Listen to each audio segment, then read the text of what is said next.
चलिए स्टूडेंट्स, आज हम पाठ 5 गोवा जैसा मैंने देखा यह लेसन देखेंगे, जिसके लेखक विनय शर्मा हैं। इनका परिचय यहाँ पर दिया है। इनका जन्म 1973 उज्जैन में हुआ और जो ये विनय शर्मा जो हैं, इन्हें लेखन में बहुत रुचि है और इनकी जो भी रचनाएं हैं वो पत्र पत्रिकाओं में नियमित छपती रहती है। यात्रा वृत्तांत आपकी पसंदीदा विधा है। यात्रा वृत्तांत यानी जहाँ भी वह अगर यात्रा करते हैं तो वहाँ के बारे में लिखना उन्हें बहुत पसंद है। साथ ही आपने व्यंग और ललित निबंध भी लिखे हैं और उन्होंने निबंध भी लिखे हैं और कुछ व्यंग भी लिखे हैं। उनकी कृतियाँ हैं आनंद का उद्गम, अमरकंटक, चित्र की परीक्षा, अमरनाथ यात्रा, प्रकृति के बीच, कोयम्बतूर में कुछ दिन। यह सब यात्रा वृत्तांत हैं, ये उन्होंने लिखे हुए हैं। इस लेसन में, इस पाठ में उन्होंने हमें गोवा के बारे में बताया है। गोवा की यात्रा का उन्होंने वर्णन किया है कि वहाँ का समुद्र किनारा कितना सुंदर है, वहाँ की जीवन शैली कितनी सुंदर है और वहाँ पर त्यौहार कैसे मनाए जाते हैं, इसके बारे में उन्होंने इस पाठ में वर्णन किया है। देखिए, अब हम पाठ देखेंगे। गोवा, यह नाम सुनते ही सभी का मन तरंगायित हो उठता है। तरंगायित होना है ना, एकदम मन हमारा उल्लास से भर जाता है। और हो भी क्यों ना, यहाँ की प्रकृति, आबो हवा और जीवन शैली का आकर्षण ही ऐसा है कि पर्यटक खुद ब खुद यहाँ खींचे चले आते हैं। अब ये हम गोवा का नाम सभी जानते हैं। हमारे देश में गोवा यानी एक प्रसिद्ध स्थल है जहाँ पर लोग जाना बहुत पसंद करते हैं, खासकर अपना जो थोड़ा अच्छा समय व्यतीत करने के लिए वहाँ जाना पसंद करते हैं। देश के कोने में स्थित होने के बावजूद यह छोटा सा राज्य प्रत्येक पर्यटक के दिल की धड़कन है। यही कारण है कि मैं भी अपने परिवार के साथ इंदौर से गोवा जा पहुँचा। अब लेखक जब गोवा गए थे तो वहाँ की यात्रा का वर्णन उन्होंने यहाँ पर किया है। उन्होंने बताया है कि गोवा एक बहुत सुंदर राज्य है और सबको वहाँ जाना अच्छा लगता है। तो जो लेखक हैं वो अपने परिवार के साथ इंदौर से गए। कहाँ? गोवा। खंडवा से मेरे साड़ू साहब भी सपरिवार हमारे साथ शामिल हो गए। उनके साड़ू साहब मतलब उनके बहन, जो वाइफ है, उनकी बहन के मिस्टर, उनकी बहन के वाइफ की बहन के पति, तो उन्हें साड़ू कहते हैं। तो वो भी उनके साथ सपरिवार यानी सारे परिवार के साथ शामिल हो गए। कहाँ से? खंडवा से। 23 नवंबर को जब गोवा एक्सप्रेस मडगांव रुकी तो सुबह का उजास हो गया था। सुबह का उजास यानी सुबह का हल्का उजाला हो गया था। कब पहुँचे ये लोग? 23 नवंबर को। एक टैक्सी के हॉर्न ने मेरा ध्यान उसकी ओर खींचा और हम फटाफट उसमें बैठ गए। और जैसे ही वो लोग ट्रेन से उतरे, उन्हें एक टैक्सी का हॉर्न सुनाई दिया और वो टैक्सी वहाँ रुकी तो वह सब उसमें बैठ गए। टैक्सी एक पतली सी सड़क पर दौड़ पड़ी। शीतल हवा के झोंकों से मन प्रसन्न हो गया और यात्रा की सारी थकान मिट गई। और वहाँ सुबह सुबह की हवा कैसी होती है? ठंडी होती है, शीतल होती है। तो उससे लेखक बोलते हैं कि हमें बहुत तरोताज़ा लगने लगा और हमारी सारी यात्रा की जो थकान थी वो भी मिट गई। मैं सोचने लगा कि पर्यटन का भी अपना ही आनंद है। जब हम जीवन की कई सारी समस्याओं से जूझ रहे हों तो उनसे निजात पाने का सबसे अच्छा तरीका पर्यटन ही है। लेखक ने यहाँ हमें सजेशन दिया है कि सुझाव दिया है कि अगर हम बहुत थक जाते हैं अपने रोज़ के रूटीन से, रोज़ की जीवन शैली से अगर हम थक जाते हैं और कुछ समस्याएं हमें घेर लेती हैं, उस समय जब हम समस्याओं से धीरे धीरे उबरते हैं तो हमें बहुत थकावट सी महसूस होती है। तो ऐसे समय में हमें थोड़े से पर्यटन के लिए कहीं पर भी चले जाना चाहिए। तो उस जगह के लिए गोवा का नाम लेखक हमें सुझाते हैं कि ये बहुत अच्छी जगह है। बदले हुए वातावरण के कारण मन तरोताज़ा हो जाता है तथा शरीर को कुछ समय के लिए विश्राम मिल जाता है। लेखक का हमें सुझाव है कि सचमुच हम अगर अपनी रोज़ की दैनिक जीवन शैली से निकलकर कुछ अलग करें, पर्यटन के लिए जाएं, तो हमारा मन भी तरोताज़ा हो जाता है। कुछ देर बाद हमारी टैक्सी मडगांव से 5 किलोमीटर दूर दक्षिण में स्थित कस्बा बेनालियम के एक रिजॉर्ट में आकर रुक गई। कहाँ रुके वो लोग? एक कस्बा है बेनालियम और वहाँ पर एक रिजॉर्ट है, वहाँ पर वो लोग जाकर रुक गए। ये रिजॉर्ट हमने पहले से ही बुक कर लिया था। अब ये रिजॉर्ट क्या किया था? लेखक ने बुक किया हुआ था, इसलिए औपचारिक खाना पूर्ति कर हम आराम करने के इरादे से अपने अपने सूट में चले गए। औपचारिक खाना पूर्ति यानी वहाँ पे कुछ नियम होंगे या फिर कुछ रूल्स एंड रेगुलेशंस होंगे या जो कुछ फॉर्म्स वगैरह भरने होंगे, ऐसी औपचारिकता उन्होंने की और फिर वो अपने अपने सूट में यानी कमरे में चले गए। इससे पहले कि हम कमरों से बाहर निकलें, मैं आपको गोवा की कुछ खास बातें बता दूं। दरअसल गोवा राज्य 2 भागों में बटा हुआ है, दक्षिण गोवा जिला तथा उत्तर गोवा जिला। लेखक कहते हैं कि ये गोवा एक्चुअल में 2 भागों में बटा हुआ है, एक दक्षिण गोवा जिला है और दूसरा उत्तर गोवा जिला है। इसकी राजधानी पणजी मांडवी नदी के किनारे स्थित है और यह नदी काफ़ी बड़ी है तथा वर्ष भर पानी से भरी रहती है। पणजी जो यहाँ की राजधानी है गोवा की, वो कहाँ पर बसी हुई है? मांडवी नदी के किनारे। और ये जो नदी है वो बहुत बड़ी है और हर पूरे साल भर इसमें पानी भरा रहता है। फिर भी समुद्री इलाका होने के कारण यहाँ मौसम में प्रायः उमस तथा हवा में नमी बनी रहती है। अब जहाँ समुद्र रहता है वहाँ हवा में क्या होती है? नमी रहती है और उमस भी बहुत रहती है। ठीक वैसा ही मौसम गोवा का है। शरीर चिपचिपाता रहता है, लेकिन मुंबई जितना नहीं, क्योंकि यहाँ का क्षेत्र हरितिमा से भरपूर है। नमी रहती है, शरीर मतलब वातावरण में भी थोड़ी उमस रहती है, लेकिन उतनी नहीं जितनी मुंबई में रहती है। क्यों? क्योंकि यहाँ का जो पूरा क्षेत्र है वह हरितिमा से यानी हरियाली से भरपूर है। फिर भी धूप तो तीखी ही होती है। और धूप कैसी होती है? तीखी यानी तेज होती है। यूँ तो गोवा अपने खूबसूरत सफ़ेद रेतीले तटों, महंगे होटलों तथा खास जीवन शैली के लिए जाना जाता है, लेकिन इन सब के बावजूद ये अपने में एक सांस्कृतिक विरासत भी समेटे हुए। लेखक कहते हैं कि गोवा में बहुत सारे बीच हैं, तट हैं समुद्र के, और होटल भी बहुत महंगे हैं और वहाँ की जीवन शैली भी कुछ खास है, लेकिन फिर भी वहाँ की जो संस्कृति है वह अलग है। यहाँ की शाम बड़ी अच्छी होती है। तो चलो इस शाम का आनंद लेने के लिए बेनालियम बीच की ओर चलिए। लेखक हमें कहाँ ले चलते हैं? बेनालियम बीच की ओर। आप भी चलें, क्योंकि बहुत ही खूबसूरत तथा शांत जगह है बेनालियम। दिन भर की थकान तथा उमस भरी गर्मी के बाद शाम को बीच पर जाना बड़ा अच्छा लग रहा था। लेखक वहाँ पर शाम के समय गए थे। रिजॉर्ट से बीच की दूरी कोई 1 किलोमीटर ही थी, लेकिन जल्दी जल्दी चलने के बाद भी यह दूरी तय हो ही नहीं पा रही थी।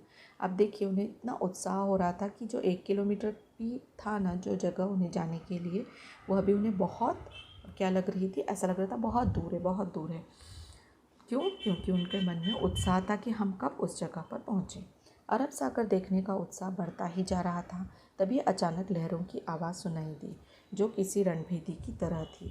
अचानक वो लोग जब समुद्र के करीब पहुँचे तो उन्हें समुद्र के लहरों की आवाज़ें सुनाई देने लगी। हम सभी दौड़ पड़े। सड़क पीछे छूट गई थी, इसलिए रेत पर तेज़ी से दौड़ना मुश्किल हो रहा था। अब सड़क पर तो हम भाग सकते हैं ना, लेकिन रेत में भाग सकते हैं क्या? नहीं। इसी तरह लेखक कहते हैं कि रेत पर तेज़ी से दौड़ना हमारे लिए मुश्किल लग रहा था।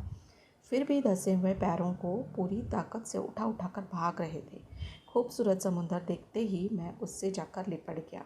लेखक कहते हैं ऐसा लग रहा था कि वो समुद्र बहुत सुंदर है और उसे देखते ही ऐसा लग रहा था हम उससे लिपट जाओ, और लेखक वाकई में ऐसा महसूस कर रहे थे। इधर बच्चे रेत का घर बनाने में जुट गए। बच्चे क्या करने लगे? फटाफट रेत का घर बनाने लगे। लहरें उनका घर गिरा देती तो वे दूसरी लहर आने के पहले फिर नया घर बनाने में जुट जाते। हम प्रायः पिक्चर्स में भी देखते हैं कि रेत के किनारे बच्चे घर बनाने का खेल खेलते हैं। ठीक उसी तरह लेखक कहते हैं कि हमारे बच्चे भी वहाँ पर यही खेल खेल रहे थे। यही क्रम चलता रहा। मैंने इन बच्चों से सीखा कि जीवन में आशावाद हो तो कोई काम असंभव नहीं। यही चीज़ हमें सिखाती है कि अगर हम अपने जीवन में आशावादी रहे कि कोई बात नहीं, अभी हाँ कुछ समस्याएं हैं लेकिन कुछ समय बाद वो चली जाएंगी। तो यह चीज़ लेखक कहते हैं कि हमें बच्चों से सीखनी चाहिए। शाम गहराने पर हम किनारे पर बैठ गए, मानो हर लहर कह रही हो कि बनने के बाद मिटना ही नियति है। यही जीवन का सत्य भी है। हम क्या देखते हैं? लहरें आती हैं, समुद्र किनारे से बहुत कुछ बहा कर ले जाती हैं, फिर आती हैं। तो लेखक हमें इन लहरों के द्वारा बताते हैं कि ये लहरें हमें सिखाती हैं कि जीवन में हमें उठना है, गिरना है, आगे जाकर मिटना भी है, फिर से नई चीज़ बन जाएगी। तो इस तरह चलते जाना और मिटते जाना ही नियति का या निसर्ग का नियम है, और यही जीवन का सत्य भी है। यहाँ एक मज़ेदार दृश्य भी देखने को मिला। लहरों की आवाज़ के बीच पक्षियों की टीं टीं टीं की आवाज़ भी आपका ध्यान अपनी ओर खींच लेती हैं। दरअसल ये पक्षी लहरों के साथ बहकर आई मछलियों का शिकार करने के लिए किनारे पर ही मंडराते रहते हैं, लेकिन जब तेज हवा के कारण एक ही दिशा में सीधे नहीं उड़ पाते हैं तो सुस्ताने के लिए किनारे पर बैठ जाते हैं। यहाँ बैठे कुत्तों को इस बात का इंतज़ार रहता है। मौका मिलते ही वे इन पर झपट पड़ते हैं, लेकिन बेचारे कुत्तों को सफलता कम ही मिल पाती है। देखिए कितना मज़ेदार दृश्य है कि लहरों की आवाज़ के बीच पक्षी भी आते हैं। क्यों आते हैं? कि वो चाहते हैं कि हमें भी कुछ मछलियाँ समुद्र में से मिल जाएं। अब लहरों की आवाज़ और उसकी हवा इतनी तेज़ होती है कि उसमें वो चल नहीं पाते, उड़ नहीं पाते, तो उसकी वजह से वो क्या करते हैं, थक कर एक जगह बैठ जाते हैं। और जैसे ही वो तट पर बैठे, वहाँ से कुत्ते उनके पीछे लग जाते हैं। तो लेखक कहते हैं कि यह देखकर बड़ा मज़ा भी आता है। पक्षियों का बैठना, कुत्तों का दौड़ना और पक्षियों का टी टी टी करके उड़ जाना, और फिर पक्षी टी टी टी आवाज़ करते हुए उड़ जाते हैं। जैसे ही वो कुत्तों को देखते हैं, आवाज़ करते हुए उड़ जाते हैं। यह दृश्य सैलानियों का अच्छा मनोरंजन करता है। इधर जैसे ही सूर्य देवता ने विदा ली, वैसे ही चंद्रमा की चांदनी में नहाकर समुद्र का नया ही तेज नजर आने लगा। अब लेखक शाम के समय गए थे, इसलिए सूर्य भी अस्त होने जा रहा था और शाम का रात होते होते चंद्रमा भी आ गया। और लेखक कहते हैं कि उस समय समुद्र स्याह और भयावह दिखने लगा। दिन में जितनी सुंदरता दिखती है, उतनी रात में उसकी सुंदरता नज़र नहीं आ रही थी। अगले दिन हमने बस से गोवा घूमने की योजना बनाई। अब लेखक ने अगले दिन कौन सी योजना बनाई? गोवा घूमने की। वैसे घूमने फिरने के लिए यहाँ बाइक आदि किराए पर मिल जाती हैं और उन पर ही घूमने का मज़ा भी आता है, लेकिन बच्चों के कारण हमने बस से जाना मुनासिब समझा। लेखक कहते हैं कि वहाँ पर बाइक वगैरह भी मिलती हैं, उससे भी हम घूम सकते हैं, लेकिन लेखक कहते हैं हमारे साथ बच्चे थे ना, इसलिए हमने बस से जाना उचित समझा। यहाँ सी फूड की अधिकता होने के कारण शाकाहारी पर्यटकों को सुस्वादु भोजन की समस्या से भी दो चार होना पड़ता है। वहाँ पर लोग अक्सर क्या खाने जाते हैं? सी फूड, समुद्र का में जो भी फूड मिलता है, जैसे मछलियाँ वगैरह हैं, वो खाने की लोगों को की अधिकता रहती है। ऐसे समय में जो वेजिटेरियन होते हैं, शाकाहारी रहते हैं, उनके लिए समस्या ही रहती है। काफ़ी भटकने के बाद अच्छा भोजन मिल गया तो समझो किस्मत और जेब तो ढीली हो ही गई। अब जहाँ कहीं शाकाहारी भोजन मिल गया वो बहुत महंगा मिलता है, और अच्छा मिला तो ठीक ही बात है। यह समस्या हमें पहले से पता थी, इसलिए हम अपने रिजॉर्ट के सूट में उपलब्ध किचन में ही भोजन करते थे। अब लेखक शायद बताते हैं कि वो शाकाहारी थे, इसीलिए वो लोग क्या करते थे कि रिजॉर्ट में ही जो किचन था वहीं से भोजन करके निकलते थे। सबसे पहले हम अंजुना बीच पहुँचे। कौन से बीच? अंजुना। गोवा में छोटे बड़े करीब 40 बीच हैं, लेकिन प्रमुख 7 या 8 ही हैं। यानी गोवा में कितने बीच हैं? 40, लेकिन 7-8 प्रमुख हैं जहाँ पर पर्यटक जाना पसंद करते हैं। अंजुना बीच नीले पानी वाला, पथरीला, बहुत ही खूबसूरत है। इसकी एक और लंबी सी पहाड़ी है जहाँ से बीच का मनोरम दृश्य देखा जा सकता है। समुद्र तक जाने के लिए थोड़ा नीचे उतरना पड़ता है। अब यह अंजुना बीच कैसा है? नीले पानी वाला। यहाँ पर बहुत सारे पत्थर हैं, लंबी सी एक और पहाड़ी है, और वहाँ का दृश्य बहुत खूबसूरत है। समुद्र तक जाने के लिए नीचे उतरना, थोड़ा नीचे जाना पड़ता है। नीला पानी काले पत्थरों पर पछाड़ खाता रहता है, और पानी ने काट काट कर इन पत्थरों में कई छेद भी कर दिए हैं। अब पानी की जो लहरें होती हैं वो पत्थरों को क्या करती हैं? धीरे धीरे करके उनके ऊपर थपेड़े मारती हैं, जिससे वो पत्थर जो हैं थोड़े थोड़े कट जाते हैं, और उनसे क्या हो गया? वहाँ पर छेद हो गए हैं, पत्थर कमज़ोर भी हो गए हैं। साथ ही समुद्र के काफ़ी पीछे हट जाने से कई पत्थरों के बीच में पानी भर गया है। अब समुद्र क्या होता है? समुद्र का पानी धीरे धीरे पीछे हटा है, जिसके कारण लेखक कहते हैं वहाँ पर कई पत्थरों में पानी भरा हुआ है। इससे वहाँ काई ने अपना घर बना लिया है। फिसलने का डर हमेशा लगा रहता है, लेकिन संघर्षों में ही जीवन है, इसलिए यहाँ घूमने का भी अलग आनंद है। लेखक कहते हैं पत्थरों में काई भी है, लेकिन फिर भी घूमने में मज़ा आता है। यहाँ युवाओं का दल तो अपनी मस्ती में डूबा रहता है, लेकिन परिवार के साथ आए पर्यटकों का ध्यान अपने बच्चों को खतरों से सावधान करने के दिशा निर्देश देने में ही लगा रहता है। अब जो युवा हैं वो तो जिस भी तरह से हैं घूम ही लेंगे, लेकिन जो परिवार में बच्चे भी रहते हैं तो बड़ों का ध्यान पूरी तरह कहाँ रहता है? बच्चों में, क्योंकि वहाँ पर थोड़ा सा थी सी फिसलन है जिससे खतरा है। इसलिए बड़े जो भी परिवार के लोग होते हैं वो बच्चों को हमेशा खतरों से सावधान करते हुए दिखाई देते हैं। मैंने देखा कि समुद्र किनारा होते हुए भी बेनालिया बीच तथा अंजुना बीच का अपना अपना सौंदर्य है।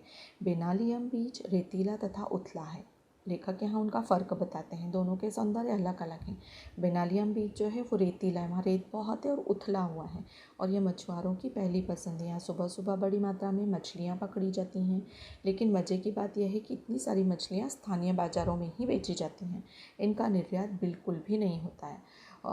लेखक बोलते हैं कि वहाँ मछलियाँ तो बहुत मिलती हैं, लेकिन वो सब वहीं के बाज़ार में पूरी बेची जाती हैं, उनका निर्यात बिल्कुल नहीं किया जाता। इसके विपरीत अंजुना बीच जो है वो गहरा और नीले पानी वाला है। यह बॉलीवुड की पहली पसंद है, यानी फिल्म जो बनती हैं उनके लिए, फिल्म मेकर्स लोगों के लिए यह पहली पसंद है, क्योंकि यहाँ पर बहुत सारी हिट फिल्मों की शूटिंग भी हुई है। दोनों बीच व्यावसायिक हैं, पर मूलतः व्यवसाय की प्रकृति का है। जो बेनालिया बीच है वह क्या है, उथला हुआ है, लेकिन जो ये अंजुना बीच है वो बहुत सुंदर है, इसलिए वहाँ पर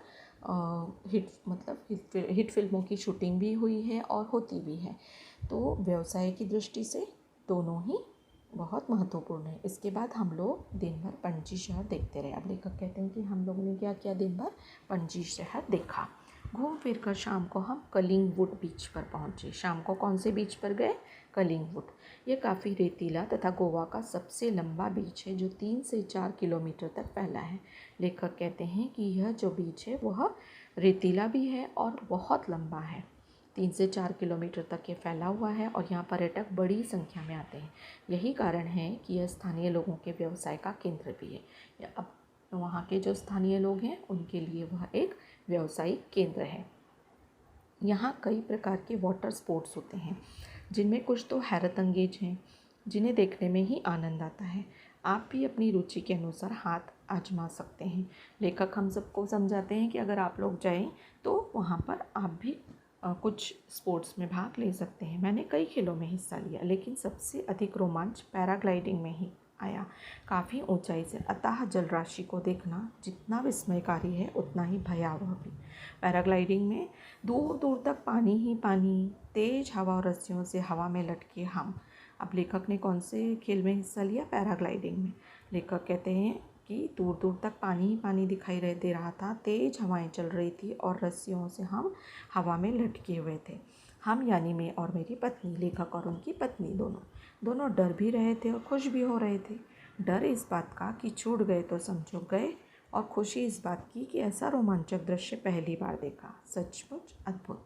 अब डर भी लग रहा था इतनी ऊंचाई से, और रोमांच भी हो रहा था कि ये इतना एडवेंचरस है। देखने में लेखक को बहुत अद्भुत महसूस हो रहा था। देखिए, हम यहाँ 4-6 दिन रहे, लेकिन हमारी एक ही दिनचर्या रही। सुबह जल्दी उठना, फटाफट नाश्ता करना और दिन भर घूम फिर कर थक कर शाम को रिसोर्ट आकर थकान मिटाने के लिए पूल में तैरना। अभी लेखक ने अपनी दिनचर्या बताई कि सुबह जल्दी से उठना, फटाफट नाश्ता करना, दिन भर वो लोग घूम फिर लेते थे और शाम को थकान मिटाने के लिए वहीं पूल में तैरते थे। एक दिन कोलवा बीच पर हमने बोटिंग का भी आनंद लिया। यहाँ हमने डॉल्फिन मछलियाँ देखी।